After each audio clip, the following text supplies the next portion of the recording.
So let me begin with my induction into the Indian Military Academy. I came from Delhi University. I was a complete, as we call in the army, Colgate, because I came from college, whereas the other friends of ours would come from NDA or from Sainik School and other military backgrounds. And I remember, so in the Indian Military Academy, you have 3 terms: third, second, and first. And the third termers are the kings, the second termers are known as the princes, and the first termers are way below even human beings. They are like animals. So that's the way they are treated. Something like college also. It happens in colleges also. Not that bad though. And in the first class, the first day when we had our class, I remember an instructor came and he addressed all the first termers and he said, I hope you're all settled in and you're all okay. And then he asked this question, any problem? Anyone has any problem?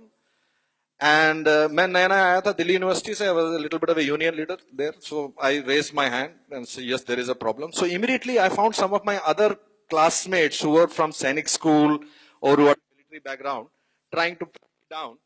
But that was in that fervor of a leader, and I said, yes, there is a little bit of a problem. He said, yes. So what is the problem? Tell me. Yes.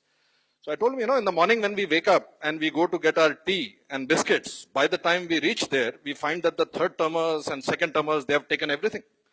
And though they are supposed to take only 2 biscuits, they take 5, 6, and we are left with nothing. He says, oh, really? Is that what's happening? Okay, we'll fix this. We'll fix it immediately. And I'm feeling very happy with myself that I brought a very genuine problem and addressed it to the, army brats here will understand where this is going. But so anyway, in the evening, this instructor of ours, he comes in his bullet and he comes to our platoon. And as soon as an instructor comes to a platoon, it becomes a major issue because an instructor coming to the platoon during off working hours is like something big has happened. And this instructor comes and first calls all the third termers out. And now there's a lot of palpable tension. Everyone is worried ki kya hone wala and all of that. And I'm feeling a little bit proud about myself. They sort out kara diya maine third termers ko. I'm in that zone. So this instructor comes out, he lines up all of these third termers and he makes life hell for them. I don't want to get into graphic details, but making them front roll, back roll, push up, this, that. He gives them such a ragda that many of them are bleeding from their elbows and all that for about 2.5 hours. And then he lines up and he says, this is the way you're training your first termers? They are whining about bloody biscuit and tea and this is what you're training them? Now I realize there's something big. So obviously the third termers don't talk to first termers. They don't do that. That's not done in the academy. So the third termers call the second termers out. And then they roger the second termers for about 2 to 3 hours. By this time it's 3 o'clock in the morning. And after they're done with the second termers then tell all the first termers, okay, go. Go to your rooms and bring a bucket of water. So we go to our rooms, we bring a bucket of water. Then one of the second termers goes, he picks out his flask from the morning. There is some tea left in it. He pours it into all the buckets. And then he makes us drink all the buckets and do front rolling, back rolling, push-ups till about 5:30 in the morning when we have to go straight for PT from there. So we just managed to take a shower, run for PT. And that day in the class, second day in the academy in the class, the same instructor comes and he asks me, any problems? I said, nothing, sir. Everything is okay. The first lesson that the army teaches you is don't sweat the small stuff. Life is much, much, much bigger. There'll be much bigger challenges that you will meet in life. And if you start sweating the small stuff, you didn't get your biscuits, you didn't get your parking, you didn't do this, you didn't do that, or you didn't get what you felt was due to you, a certain amount of your energy on that day is taken away for completely inconsequential and useless things. The second lesson that the forces teach you, that it is always all for one. One person may have made the mistake, but the entire course has to pay the price for that. Either the entire team wins or the entire team loses. There is no individual gladiator. There's no space for individual gladiators in a really good team. So after that, I joined the unit. I was commissioned into a new raising, as it's called in the army. That's a unit that has been raised recently. And this was a unit called the 22nd Mechanized Infantry, one of the most elite units of the Indian Army.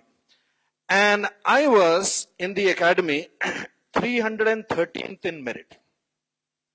Out of a course of 400, that takes a lot of hard work to come 313th in merit. Now, my CO, who was expecting me to join the unit, he had written a letter to the commandant. he had said that I have got a new raising unit. And in new raising, you have to bond the troops together. You have to bond the officers together who come from different units. And for that, very often sports is used as the tool to do that. So he had written a letter to the commandant that please send me an officer who is very good in sports, even very low in merit. And the commandant satisfied one of his conditions. He sent an officer who was very low in merit. He forgot about the other one. So by the time I land into the unit, there is this, wildfire rumor going around here. Nayan Saab jo hai, sports mein jadoo kar deta hai. He is very good in sports. All these rumors are going around. Damn good in football. Damn, all these things. And when I'm landing, I'm getting there's something wrong because everyone is asking me, sir, kya sport khelte ho? Kya khelte ho? I say, main to kuch zyada nahi khelta hu sport. So immediately the rumor goes around. Not only is the new guy really good in sports, he's also very modest. Because after all, the commanding officer has written to the commandant of the Indian Military Academy, and how can the commandant of the military academy not honor the letter which has come from the CO? The first event of the brigade competition is cross country. And cross country is my Waterloo. I can't run to save my life. But Delhi University se कहते बस के पीछे नहीं भागते थे, कहाँ भागेंगे, right? We will not. So of course, in the Indian Military Academy, they had trained me, and I was pretty good in running by the Indian Military Academy standard.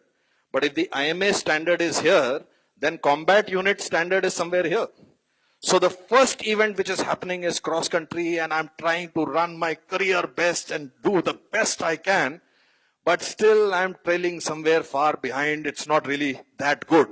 And finally, on the final day of the competition, two bigger blows of misfortune happened together. Firstly, we had been expecting the cross country, and it normally happens early in the morning. Cross country, by the way, is running for 16 kilometers. It's not taking a basket of food and hiking through mountains. It's not that. It's serious running. So that 6 o'clock morning run was shifted to 3 o'clock in the afternoon. And this was the peak of summer in Punjab, in Sangrur, where summer can be pretty hot. And the second was that the remaining two units of the brigade, the officers leading them, they were both my course mates, and in the academy they used to come in the first 10 runners. So that's the competition I'm going to face. And like I told you, in cross country, I would barely manage to finish it in the possible time. One of my course mates is sitting here, he'll endorse it. So the cross country starts and we start running. And of course, like I said, I try to give it my career best run. But I think I was second last. There was one person who had the decency to come after me. But otherwise, by the time I wandered in, the run is over. People are drinking tea, this, that. Then they suddenly notice one guy coming, running. Here, do this. And that's me, yours truly. So after that, of course, I'm completely ostracized in the unit. People stop talking to me. The Jawans stop talking to me. Officers are giving me, and of course, some people are fingering me also. Badi hell, bada commandant ne bheja tha, somebody yodha had come and look, can't even run this, that. And I was completely dejected, walking around the unit. Nobody is talking to me, really sad. Kahan phas gaya main? And then I heard sound of firing happening from the short firing range. There was firing happening there. So I wandered over to the firing range. I was a very good shot. Even in the academy, I was an extremely good shot, especially with a pistol. So I went to the firing range. It was my own unit firing there. Some practice was going on. So I casually said, Saab, maybe ek bar, just, yes, you try. There was a RC commissioned officer, a lieutenant who was there. And he said, Saab, aap bhi try karo. And I tried. And when I fired the first magazine, suddenly everyone stopped and they started looking. And this JCO said, Ki, Saab, ko ek aur magazine do. Put another magazine, another. Second magazine, third magazine. And this team, by the way, was preparing for the annual Rifle Association, Army Rifle Association annual firing event. So it was the ace team, the A team of the battalion which was preparing, and I had outshot them all with just a pistol. And that was a big thing. So this JCO immediately rang up the CO and told the CO, कि साहब ये जो नए साहब आया है, firing करते हैं. CO tells him, I'll come and see, because I won't read these stories anymore. And the CO came, and I shot in front of him. He told me to fire again and again. And that's the day he said, good, you are not a guy who needs to run, because you can shoot the enemy, you don't ever need to run. And that was the second lesson that the army teaches you. That many times you will fail in something in life. And that failure in something in life is designed to bring out what is your real strength. So each time you face, and you are students, and if you face, you didn't get the percentage you wanted, didn't get the college you wanted to go to, didn't get the choice of subject you wanted to study, remember that life often chooses the subject you are supposed to be good at. You don't choose occupations. Many times occupations choose you. When I was little, settled into the unit and earned my respect back, there were lessons that would come to us literally every day. We were posted in Punjab those days, and in Punjab in 1987, 88, things were not very good. Some of you might recollect from your parents or people who might have told you. And those days, the orders for any troop movement used to be that whenever a jeep or a jonga is moving, the driver is driving the jeep, and the officer sits on the left-hand side seat, the co-driver's seat, and the officer is always supposed to carry an AK-47 on his lap, or an assault rifle or a carbine in his lap.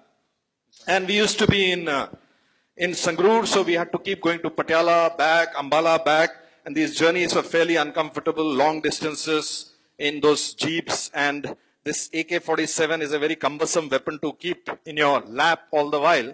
So I remember one day when we were going from Sangrur to Patiala, I took the AK-47 and I told my JCO in the back, ki saab isko piche rakh lo, keep it behind. And the JCO didn't move. He didn't take the weapon from my hand. He told me, saab, order hai ki aapne apne paas rakhna hai. The orders are for you to keep the weapon with you all the time. So I asked him, I said, saab, iski zarurat kab padti? We hardly use it. We never use it. And then the JCO taught me a life lesson that I want to share with you. I've always carried that lesson with me in my life. He said, साहब अगर इस्तेमाल ना करना पड़े तो 2 हफ्ते, 3 हफ्ते, 1 महीने, 2 महीने, 6 महीने. If you don't need to use it, you may not need to use it for a few weeks, a few months, maybe for 6 months. But the day you need to use it, at that point the weapon has to be with you. At that point you can't say, give me the weapon, I need it now. And that is an extremely important lesson in life. Many times I have a lot of juniors who come into office, they put on their tie just when they're entering. As soon as they go out, they take out their tie, they put it inside, they come in unshaven, they come in unprepared. The day life sends an opportunity to you, you can't be shaving then.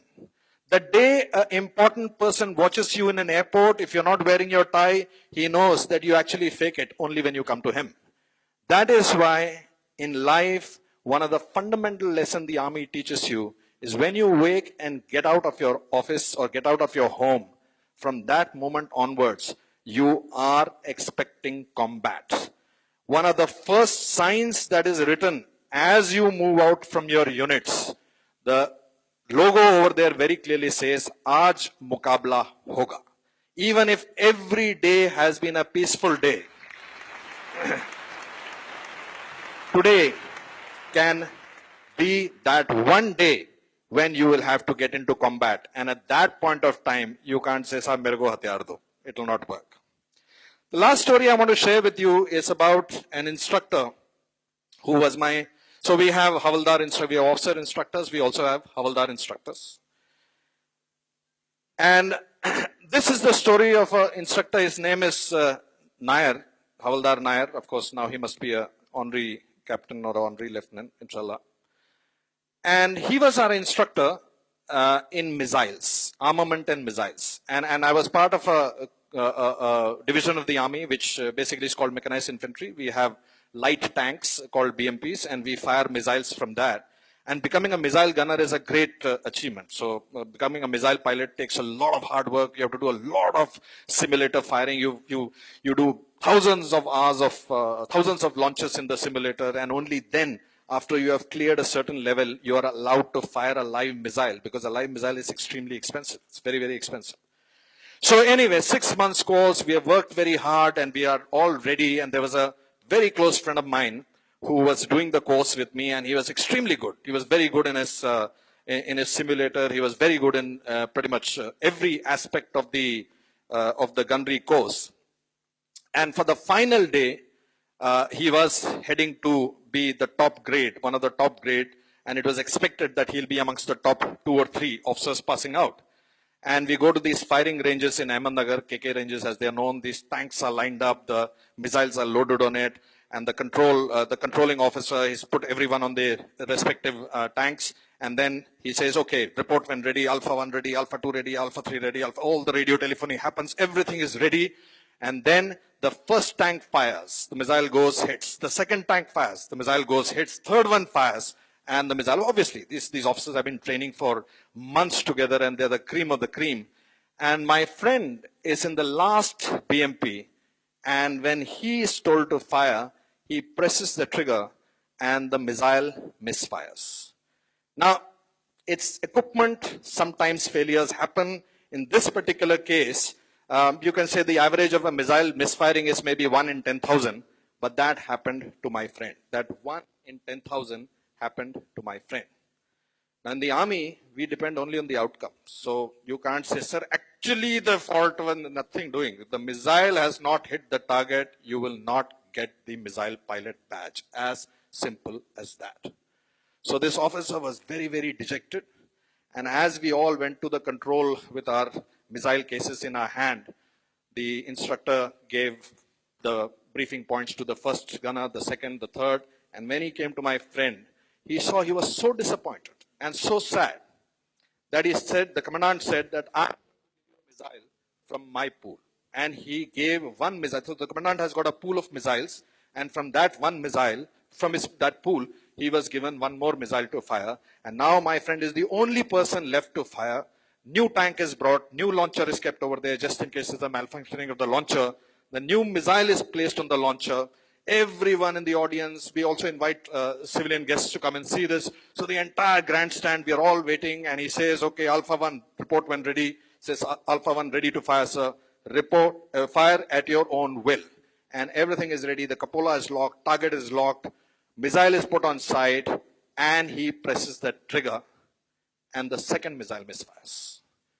Now, one missile misfiring for one officer could be a chance 1 in 10,000. 2 missiles misfiring for the same officer is a chance in millions. But on that day in KK ranges, that happens.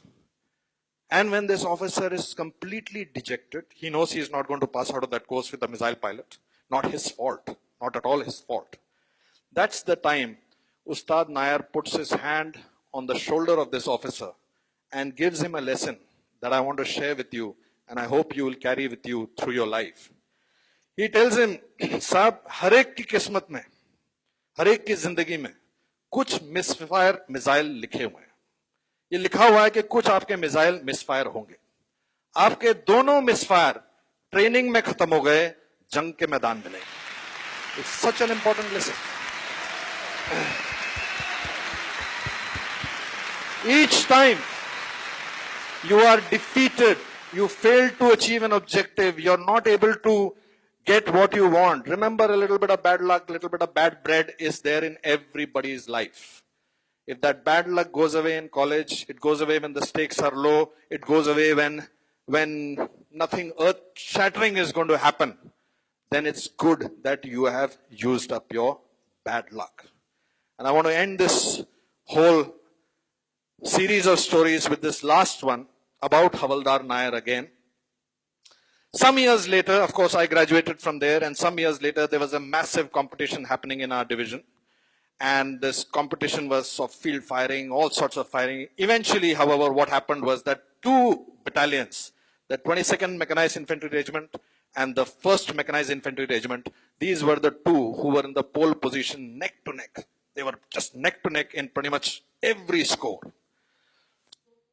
Finished to decide which one of these 2 would be the eventual winners, it was decided that we will do a sudden death. 1 tank will come from each battalion, and they will both face off each other. They will fire towards the target. Whichever tank wins, that battalion wins. Whichever BMP, technically, whichever BMP wins, that. So I was selected from my battalion to go and represent. And so this tank is coming, 22nd Mech, fluttering flag, coming, rumbling in. And from the other side, there is another BMP coming in, which is from 1st Mech. And both of us come and park ourselves in the rampart, get ready. And of course, we're going to fire our machine guns, we are going to fire our main guns, but the killer, which will actually tilt the score, is going to be the missile, because the missile is the one that is given the highest score. So both the BMPs are lined up, they are both ready, and at that point of time, I look towards my left and I notice that there is a crew over there. Obviously, the tank has a crew. So I decide that I'm just going to run across and wish this competitor of mine the best of luck. So I take off my headgear, I take off my radio, I get out of my tank, and I start jogging to the other tank. And when that crew sees me coming, they realize that I'm coming to say something to them. So he also opens the cupola, and the person emerges from the gunner's seat. And who do I see there? Havaldar Nair. So he is the instructor who taught me, against whom I'm going to be competing right now in the next 30 seconds. And this is Paltan ki izzat ka sawal. My Paltan's izzat, his Paltan's izzat. Both of us are fighting for our battalion's honors. So I looked at Havaldar Nair and I told him, we used to call him Ustad always. I said, Ustad, best of luck. So he said, same to you, sir. Then I said, aaj to Ustad aur Shagird ki takkar hogi. Today is a battle between the Ustad, the instructor, student. And then Havaldar Nair said something to me which has a lot of gravitas. He said, Saab, lekin jeet to meri hi hogi. I am the one who is going to win anyway. And I said, how do you say that? How do you have so much of confidence? He said, Saab, aisa hai ki agar main jeeta, to main jeeta. Agar aap jeete, to Ustad jeeta. If you win, if I win, then I win. And if you win, the instructor wins. And that day, Ustad Nair did win. The last lesson I want you to leave is the fact that leaders are supposed to produce leaders better than them. That is the job of leaders. So at every occasion, every time in your life, whenever you achieve something, remember that you have achieved that on the shoulders of leaders, well-wishers, parents, friends who have stood and allowed you to stand on their shoulders and reach the heights. And that is a responsibility that each one of us owes to our subordinates, our peers, and our juniors. Thank you very much. Jai Hind.